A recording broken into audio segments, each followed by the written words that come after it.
জিন আর আরিমের বিয়ে হয়েছে। আরিমের জিনকে পছন্দ হলেও জিন অন্য একজনকে ভালোবাসে। মা বাবার জোরাজুরিতে জিন আরিমকে বিয়ে করতে বাধ্য হয়। বাসর রাতে জিন ঘরে বসে আছে, তখন আরিম আসে।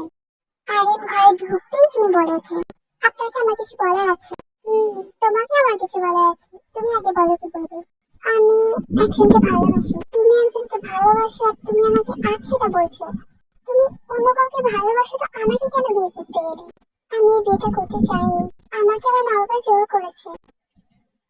আপনি কি বলবেন বলছিলেন? না, কিছু না। আচ্ছা, তুমি অনেক ক্লান্ত, ঘুমিয়ে পড়ো। আর ভয় পেও না, তোমার পারমিশন ছাড়া আমি কিছু করবো না। আপনি কোথায় ঘুমাবেন? আমি আমি এই সোফাতে অ্যাডজাস্ট করে নেবো। তো পরদিন সকালবেলা জিন ঘুম থেকে উঠে দেখে আরিম তার দিকে তাকিয়ে আছে। কি হলো, আপনি এভাবে আমার দিকে তাকিয়ে আছেন কেন? না, কিছু না, আমি তোমাকে ডাকতেই যাচ্ছিলাম। একদিন আমার মা বাবা এই বাড়িতে থাকবে, তাদের সামনে আমার বউ সাজার অভিনয়টুকু করো। আর হ্যাঁ, আমার মা কিছু বললে কথাটা শুনো, প্লিজ, এটা আমার রিকোয়েস্ট। মা বাবা এখান থেকে চলে গেলে তুমি তোমার রাস্তায় চলে যেও, আমি তখন তোমাকে আটকাবো না। তাড়াতাড়ি ফ্রেশ হয়ে নাও, নিচে যাবো। জিন ফ্রেশ হয়ে আসে। জিন আর আরিম একসাথে ড্রয়িং রুমে আসে। আরে ভাবি, এসো এসো, তোমার জন্য তো ওয়েট করছিলাম। আর জিমি জিনকে এনে সোফাতে বসিয়ে দেয়, ওই দুজন দুই দিকে বসে। তো বলো ভাবি, ফার্স্ট নাইট কেমন কাটলো? আর রাতে ঘুম হয়েছিল তো? আমার ভালোবেসে ডিস্টার্ব করে দিল তোমাকে? এই জিমি, এসব কি বলছিস? ভাবি কি কেউ এমন কথা বলে? দেখি তো বোঝাই যাচ্ছে রাতে ঘুম হয়নি। তুই আবার কেন এইসব জিজ্ঞাসা করছিস? তাই তো। তো জিমি আর তোদের মধ্যে কথা বলাবলি করছিল আর হাসছিল। জিন এর কোনো উত্তর দেয় না আর কোনো রিয়াকশন দেয় না, চুপচাপ বসে আছে। তখন সেখানে জানতে পারছে, মা কই, তাড়াতাড়ি দাও, খেতে দাও, আমার খুব খিদে পেয়েছে। এসছে জমিদারের বেটা, আমার খুব খিদে পেয়েছে। বলি এত এখন খিদে পেয়েছে, যা রান্না করে খেয়ে নে না। শুনতে আমি তোকে কিছু বলিনি, তুই আমার ব্যাপারে কথা বলবি না। শুনতে আমি তোকে কিছু বলিনি, তুই আমার ব্যাপারে কথা বলবি না। এটা কিন্তু খুব বাড়াবাড়ি হচ্ছে। এটা কিন্তু খুব বাড়াবাড়ি হচ্ছে। I love you Janko, I love you Janko. হ্যাঁ হ্যাঁ, কি বলবি একবার বল। দেখো তো তোমার ছেলে কেমন কাজ ছিল একটা, এই জন্য সেটা কথা বলতে মন চায় না। তো কথা বলতে কে বলে? বৌমা, একটু পিছনে এসো না। কথাটা শুনে জিন আরিমের দিকে তাকায়। আরিম জিনকে ইশারা করে যেতে বলে। এতে জিনও রান্নাঘরে চলে যায়। বাবা, একদিনে আবার ইশারাতে কথা হচ্ছে। ভাইয়ারা তো একটু বেশি ফাস্ট। জিমিনতে এটা কিন্তু খুব বেশি হয়ে যাচ্ছে, তোমরা এখান থেকে যাও। চল জিমিন, আমাদের সবাই বকাবকি করে। ও মা, তোমাকে রান্না করতে ডাকলাম, এতে তুমি আবার কিছু মনে করলে না? না না মা, কি মনে করবো? সারাদিনটা কেটে যায়। পরের দিন সকালে, আজকে অফিসে যাচ্ছিস কেন? কদিন বৌমাকে নিয়ে কোথা থেকে ঘুরে আই। না মা, অফিসে অনেক কাজ পড়ে আছে। জাঙ্কুক আছে তো? হ্যাঁ ভাই, আমি আছি, আমি সামলে নেব। না থাক, তোকে যেতে হবে না, আসছি মা। জিন, তোমার বাবা আজকে কল করেছিল, আমাদেরকে কাল ওনাদের বাড়িতে যেতে বলেছে। আর আপনি কি বললেন, যাবো বলেছে? হ্যাঁ, তো কি বলবো, এক্ষুনি ও বাড়িতে কল করুন, আমি কথা বলবো ওনার সাথে। শুনুন, আজকের পর থেকে আমার ব্যাপারে একদম খোঁজ নেবেন না। আমি ভালো আছি কি খারাপ আছি সেটা আপনাকে জানতে হবে না। আপনি ভাববেন আপনার মেয়ে ছিল, মারা গেছে, আর আপনি নিজের হাতে তাকে মেরে ফেলেছেন। এই বলেই জিন কলটা কেটে দেয়। জিন, এটা কিরকম কথা বলার ধরন? নিজের বাবার সাথে কেউ এভাবে কথা বলে? এই শুনুন, আপনি না আমাকে ঠিক ভুল বোঝাতে আসবেন না। আমি যথেষ্ট বড় হয়েছি, আমি বুঝি কোনটা ঠিক আর কোনটা ভুল। আপনি জানতো না চোখের সামনে থেকে আপনাকে আমার সহ্য হয় না। তুমি যাকে ভালোবাসো সে অনেক লাকি যে তোমার মতো একজনের মন সে পেয়েছে। আমি যদি পারতাম তোমার ভালোবাসার মানুষটাকে তোমার সামনে এনে দিতাম। আপনি এখান থেকে জানতো। আরে না, কিছু না বলে সেখান থেকে চলে যায়। শুধু বড় বড় কথা। কয়েকদিন কেটে যায়, জিন আরিনকে একদমই সহ্য করতে পারে না। এই যে শুনছেন, আজকে আমার একটা ফ্রেন্ড আসবে, তো আমি ওর সাথে ওর বাড়িতে যাবো, আপনি কিছু বলবেন না তো? না না, এটা আমি আবার কি বলবো, তোমার যেখানে ইচ্ছে তুমি সেখানে যাও, আমি তো তোমাকে দিয়ে আসবো। না না, আমার ফ্রেন্ড আসবে। আচ্ছা ঠিক আছে, তাহলে আমি অফিসে গেলাম। কিছুক্ষণ পর জিনের ফ্রেন্ড জিসু আসে জিনকে নেবে। তো বল, এখন কোথায় যাবে? না, আগে শপিং করবো। আচ্ছা, তো চল। তো তার একটা কসমেটিক শপে যাচ্ছি, ওই শপটার বাইরে ব্রাইডকে দেখতে পাই। জিন দৌড়ে শপের বাইরে গিয়ে দেখে সেখানে আর ব্রাইড নেই। আবার যিশুর কাছে ফিরে আসে। কি হলো, এভাবে দৌড়ে কোথায় গেলি? যিশু, ওখানে ব্রাইড ছিল। হ্যাঁ, তাতে কি হয়েছে? জিন, তুই এখন বিবাহিত। মানে, তুই বলছিস? আমি বিবাহিত তাই কি? আমি ব্রাইডকে ভালোবাসি। তুই একটা বোকা মেয়ে। ব্রাইড তোকে ভালোবাসলে তোকে শেষ মুহূর্তে ছেড়ে যেত না। জিন, তুই আবার ব্রাইডের কাছে ফিরে যাবি এটা ভাবছিস না তো? তো তাছাড়া আবার কি? আমি যে ব্রাইডকে ভালোবাসি এটা আরেমও জানে। বাহ, খুব ভালো কাজ করেছে। চল। কোথায়? আরেমের কাছে। আরেম আমাকে বলেছিল ও পারলে আমার ভালোবাসার মানুষকে আমার সামনে নিয়ে দেবে। আমি ওকে কি বলবো? তুই কি পাগল? হ্যাঁ আমি পাগল, তুই চল। তোর যেখানে ইচ্ছা যা, আমি যাবো না। আচ্ছা তুই তাহলে থাক, আমি গেলাম। তো জিন একটা ট্যাক্সি ধরে সোজা আরএমএ কোম্পানিতে পৌঁছায়। এই যে শুনুন। হ্যাঁ বলুন, কে আপনি আর আপনার কি দরকার? আমি আমি আপনার স্যারের সাথে দেখা করতে এসেছি। আপনি আপনার স্যারকে গিয়ে বলুন জিন এসেছে, তাহলে উনি বুঝতে পারবেন। হ্যাঁ, একজন লেডি এসেছে, উনি আপনার সাথে দেখা করতে চাইছেন, ওনার নাম জিন। জিন এখানে? আমি আসছি। স্যার স্যার দাঁড়ান, কোথায় যাচ্ছেন? এখানে একটা ইম্পর্টেন্ট মিটিং হচ্ছে, আপনি কোথায় যাচ্ছেন? মিটিং পরে করা যাবে, কিন্তু আমার ওয়াইফ এসেছে, আমার ওয়াইফ আমার কাছে মিটিং এটা অনেক বেশি ইম্পর্টেন্ট। আমি আসছি। স্যার আবার বউ পাগল কবে থেকে হলো? দুধ ছাতা। জিন তুমি এখানে? কিছু হয়েছে? হ্যাঁ, আমি আজকে রাস্তায় ব্রাইডকে দেখেছি। ও এই শহরেই আছে। আপনি তো বলেছিলেন আপনি আপনি ওকে আমার কাছে এনে দেবেন। আমি আপনার কাছে হাত জোড় করছি, প্লিজ আপনি ওকে আমার কাছে এনে দিন না। ওকে ওকে। ওর কোনো ফটো আছে তোমার কাছে? না। অ্যাড্রেস? অ্যাড্রেস তো ছিল, বাট ও তো চেঞ্জ করে নিয়েছে। ও আর এখন সেখানে থাকে না। তাহলে ফোন নাম্বার তো আছে? হ্যাঁ, কিন্তু ও তো বন্ধ। তোমাকে ভাবতে হবে, তুমি আমাকে জাস্ট ওর ফোন নাম্বারটা দাও। স্যার স্যার আপনি এখানে কি করছেন? প্লিজ চলুন, ওখানে ওখানে সব ক্লাস বসে আছে। তুমি এখানেও চলে এসছো, আমি তোমাকে বললাম আমি কিছুক্ষণ পর আসছি। প্লিজ চলুন। ওকে ওকে, তুমি ওয়েট করো, আমি যাচ্ছি। হ্যাঁ হ্যাঁ, তাড়াতাড়ি আসুন স্যার। আপনার বাইক আর একা চলে যাবে। আচ্ছা তুমি কত গায়ে পড়ছে দেখো। তো আরেক কিছুটা যাওয়ার পর আবার ফিরে আসি। আচ্ছা জিন চলো, আমি তোমাকে বাড়ি পৌঁছে দিচ্ছি। তো আইন জিনকে বাড়ি দিতে যাচ্ছিল, আইন ড্রাইভ করছে, জিন চুপচাপ বসে আছে। কি হলো জিন, তুমি ব্রাইডের কথা ভাবছো? না, আমি তো ওই মেয়েটার কথা ভাবছি। কোন মেয়েটার কথা? ওই যে আপনার সাথে কথা বলছিল না, আমার বিয়ে। সে যাই হোক না কেন, ও তো আপনার বিয়ে, আপনি কোনো অন্য মেয়েকে রাখতে পারেননি? আর মেয়েকে কেন রেখেছেন? আমার ছেলে পাননি কোনো? কেন, তুমি কি জেলাস হচ্ছ? আমি কেন জেলাস হবো? মেয়েটাকে আমার একটু ভালো লাগে না, ভীষণ গায়ে পড়া, তাই বলছিলাম। আসলে ও অনেক ট্যালেন্টেড, এত পারফেক্ট একটা মেয়ে। তাহলে আমি চলে যাই, পরে ওকে বিয়ে করবেন? সত্য সব। সন্ধ্যার দিকে আরিন ফিরে আসে। আরিনকে দেখে অনেক ক্লান্ত মনে হচ্ছিল। আপনি কি ব্রাইডের অ্যাড্রেস পেয়েছেন? বলুন না পেয়েছেন, দিন আমাকে, আমি এক্ষুনি যাবো। কি হলো, চুপ করে আছেন কেন, ঘুমিয়ে পড়লেন নাকি? বলুন। এই তুমি কি দেখতে পাচ্ছ না আমি টায়ার্ড, আমি একটু রেস্ট নিচ্ছি, তুমি কানের কাছে এসে বকতে আরম্ভ করে দিয়েছো। যাও এখন ঘর থেকে যাও। কিন্তু আমি তো। যাও এখান থেকে, আমার ভালো লাগছে না। চিনি ঘর থেকে মন খারাপ করে বার হয়ে যায়। তো রাতে সবাই ডিনার করছিলাম, তখন আইমের মা লক্ষ্য করে চিনি খাবার খাচ্ছে না। কি হয়েছে বৌমা, মন খারাপ? খাবার খাচ্ছে না কেন? না মা, এমনি ভালো লাগছে না, আমি আজ খাবো না। এ বলে চিন উঠে সেখান থেকে চলে যায়। সারেন কিছু বলেছিস বৌমাকে? না না মা, আমার খাওয়া হয়ে গেছে, উঠলাম। চিন, আই এম সরি, আমি তখন না অনেক ক্লান্ত ছিলাম, রাগে একটু, আমি তখন ঠিক বুঝতে পারিনি, তোমাকে উল্টো কথা বলে ফেলেছি, আই এম সো সরি জিন। না না, কোনো ব্যাপার না। ইনা ওর প্রেজেন্ট নাম্বার আর ওর অ্যাড্রেস। কিন্তু জিন চুপ, আপনাকে কিছু বলতে হবে না, আমি এখনই ওর বাড়িতে যাবো, আমাকে দেখে অনেক খুশি হবে।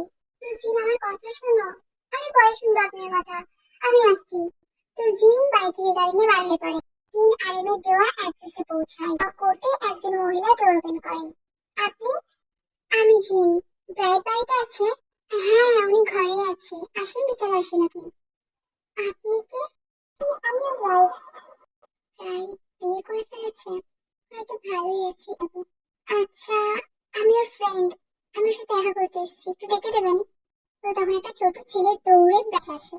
মাম্মা মাম্মা দেখো, আমি ড্রয়িং করেছি, কেমন হয়েছে এটা? এটা এটা আমার ছেলে। তখন সেখানে ব্রাইড চলে আসে।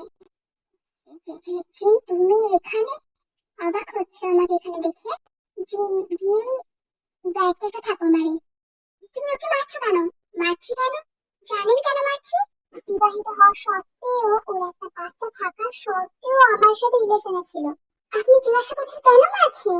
মারবো না তো কি করবো? চিটার কেন করেছিল আমার সাথে এমনটা তুমি? জিন কয়েকবার থাপড় মারে ব্রাইডকে। কেন আবার করবো? তোমার বাবার টাকার জন্য করেছিলাম। ভেবেছিলাম তোমাকে বিয়ে করে সব সম্পত্তির মালিক আমি হব, কিন্তু তা তো আর হলো না। তাই তোমার বাবার থেকে কিছু টাকা নিয়ে শুয়ে পড়লাম। জিন কান্না করতে করতে বাড়ি থেকে বার হয়ে যায়। বাড়ির বাইরে এসে দেখে সেখানে আইন দাঁড়িয়ে আছে।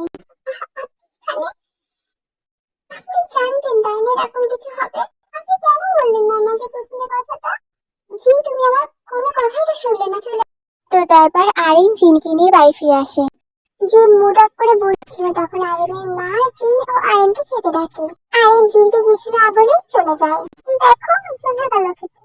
আমি যেখানে বসে আছি তার কোনো খেয়াল নেই গো। নিজের পেট ভরলেই হলো। কি হলো ভাই, তুই একা? ভাবি কই?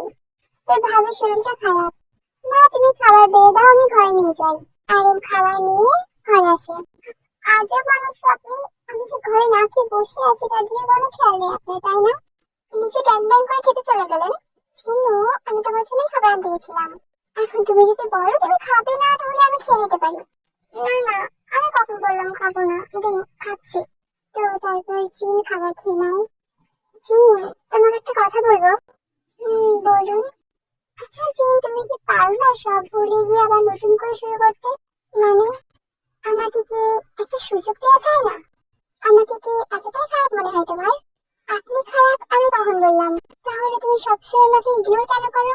আর এখন তো তুমি জান ব্রাইটের ব্যাপারে, এখন তো আমাকে একটা সুযোগ দিতেই পারো। জিন কিছু বলে না, জিন শুয়ে পড়ে। তা দেখে আইনু সোফাতে গিয়ে শোয়। এটা দেখে জিন আবার উঠে বসে। কি হলো? সোফাতে ঘুমালেন কেন? এই ঘুমাবো না তো কোথায় ঘুমাবো? আমি তো যেখানেই ঘুমাই। না থাক, এখন থেকে আর সোফাতে ঘুমাতে হবে না। বেডে অনেক জায়গা আছে, আপনি এখানে শুয়ে পড়ুন। আইন তো মনে মনে অনেক খুশি হয়। আইন পরদিন সকালবেলা আইন ঘুম থেকে উঠে দেখে জিন আয়নার সামনে তার চুল আঁচড়াচ্ছিল আর গুনগুন করে গান করছিল। কি হলো? ওভাবে কি দেখছেন? মনে হচ্ছে তো এক্ষুনি খেয়ে ফেলবেন। জিন, আজকে তোমাকে একটু অন্যরকম লাগছে।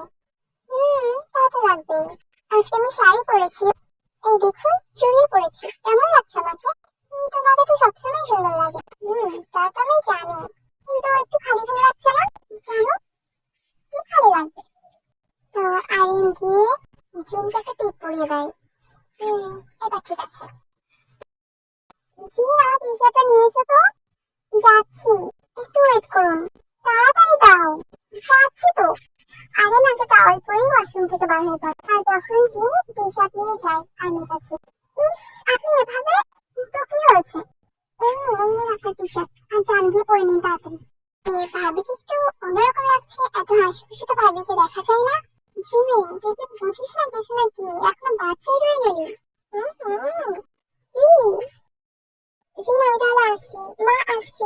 সাবধানে যাবেন আর সময় মতো লাঞ্চ করে নেবেন। কাজের চক্করে আর পড়ে থাকবেন না। আচ্ছা আচ্ছা ঠিক আছে। মুখ থেকে এমন কথা শুনে আরো অনেক খুশি হয়ে যায়। মা আপনি যান, এখন রেস্ট নিন। আমি রান্নাঘরের বাকি কাজগুলো গুছিয়ে নিচ্ছি। আর আমি না পারলে তে তো আছে, তে আমার হেল্প করবে। কি তে হেল্প করবে তো? হ্যাঁ ভাবি। তো জিন প্লেট ওয়াশ করছিল আর তে ডাইনিং টেবিলটা ক্লিন করছিল। জিন হঠাৎ লক্ষ্য করে তে সেখানে নেই। এই মেয়েটা আবার কোথায় গেল? কাজ করতে করতে সবসময় এদিক ওদিক চলে যায়। জিন রান্নাঘরে কাজ করে নিজের ঘরের দিকে যাচ্ছিল, তখন জাঙ্কুকের ঘর থেকে জিন কথা বলার শব্দ পায়। জাঙ্কুক, তুমি কবে বাড়িতে বলবে আমাদের সম্পর্কের ব্যাপারে বলো তো? এবার দেখবে আমাকে অন্য জায়গায় বিয়ে দিয়ে দেবে। প্রেম করতে ভয় লাগে না, মা বাবাকে বলতে ভয় লাগে, তাই না? তুমি বলবা কি আমি বলে দেবো তাই বলো? আরে তুমি দিয়ে যাচ্ছ কেন? আমি বললাম তো বলবো। আর কয়েকটা দিন সময় দাও আমাকে। আমি পারবো না তো সময় দিতে। তুমি বললে বলো, আমি না হলে প্রোগ্রামের সাথে বিয়ে করে নেবো। আর একটাবার এমন কথা বলে না, একটা থাপ্পড় দিব। তাহলে এইসব চলছে তোর তলায়? সবার সামনে তো দুজন ঝগড়া করো আর ভিতরে ভিতরে এই। আজকে তোমার ভাইয়া আসুক, আমি আজকে বলবো। কি ননদিনী, হবে তো? সরি ননদিনী না, তুমি তো আমায় যা হবে। আর এই যে দেবন, তুমি যে এরকম আমি তো জানতামই না। ভাবি, তুমি কিন্তু ভাইয়াকে বলবে না এসব।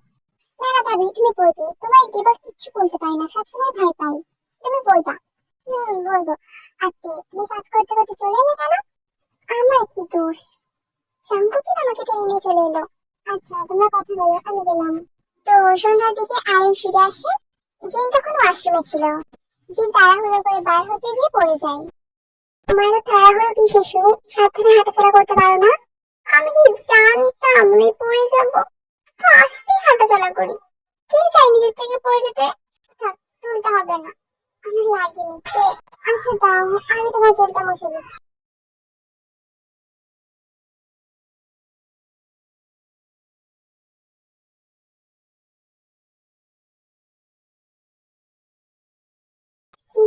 কি হলো?